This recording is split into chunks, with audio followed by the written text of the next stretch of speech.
Hello guys, welcome back to the channel everyone. ఈరోజు ఈ వీడియోలో మనం pro kabaddi season 11 starting date గురించి డిస్కస్ చేసుకునే ప్రయత్నం చేద్దాం.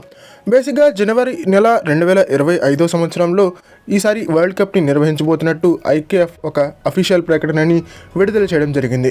దీంతో ప్రో కబడ్డీ సీజన్ 11 స్టార్టింగ్ డేట్లో కూడా మార్పులు వస్తాయి, ఆక్షన్ డేట్లో కూడా మార్పులు వస్తాయని చెప్పేసి నేను గత వీడియోలో చెప్పడం జరిగింది. ఆ మార్పులు ఏంటో ఈ వీడియోలో నేను మీకు స్పష్టీకరించే ప్రయత్నం చేస్తాను. సో ఈ వీడియో చాలా ఇంట్రెస్టింగ్గా ఉండబోతోంది. ఎక్కడ కూడా స్కిప్ చేయకుండా లాస్ట్ వరకు చూడడానికి ప్రయత్నం చేయండి. అండ్ వీడియో కనుక మీకు నచ్చినట్టయితే లైక్ చేయండి, షేర్ చేయండి, మన ఛానల్ని సబ్స్క్రైబ్ చేసుకుని పక్కన ఉన్న బెల్ ఐకాన్ ప్రెస్ చేసి ఆల్ ఆప్షన్లో సెట్ చేసేసుకోండి. అండ్ ఇలాంటి మరిన్ని వీడియోస్ కోసం ఛానల్ని డైలీ ఫాలో అవడానికి ట్రై చేయండి. ఇక టాపిక్లోకి వచ్చేస్తే జనవరి నెల 2025 సంవత్సరంలో వరల్డ్ కప్ని నిర్వహించబోతున్నట్టుగా ఐకేఎఫ్ ఒక క్రూషియల్ ప్రకటనని విడుదల చేయడం జరిగింది. అండ్ ఈ వరల్డ్ కప్కి ముందుగానే ప్రాక్టీస్ సెషన్స్ని అటెండ్ చేయాలి ప్లేయర్స్ అందరూ. అండ్ ఈ ప్రాక్టీస్ సెషన్స్ కూడా జనవరి నెలకి 2 నెలల ముందుగానే అటెండ్ చేయాల్సి ఉంటుంది. సో ఈ నేపథ్యంలో అక్టోబర్ లేదా నవంబర్కి ముందుగానే ప్రో కబడ్డీ సీజన్ 11ని ముగించాల్సి ఉంటుంది.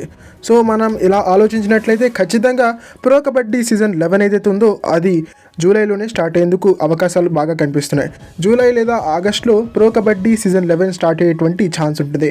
అండ్ బేసిక్గా ఆప్షన్ చూసుకున్నట్టయితే కనుక ఏప్రిల్ లేదా మే నెలలో జరిగేందుకు ఎక్కువ అవకాశాలు ఉన్నాయి. ప్రస్తుతానికి మనం ఒక విషయాన్ని నిశ్చితంగా గమనించినట్టయితే కనుక అన్ని ఫ్రాంచైజెస్ కూడా వాళ్ళ కోచింగ్ స్టాఫ్స్ పైన ఫోకస్ పెడుతున్నారు. అలాగే ఎన్వైపీ ప్లేయర్స్ పైన నెక్స్ట్ సీజన్ కోసం రీటైన్ ఎవరిని చేసుకోవాలి, రిలీజ్ ఎవరిని చేయాలి అనే అంశం పైన డిస్కషన్ స్టార్ట్ చేసినట్టుగా మనకు తెలుస్తుంది.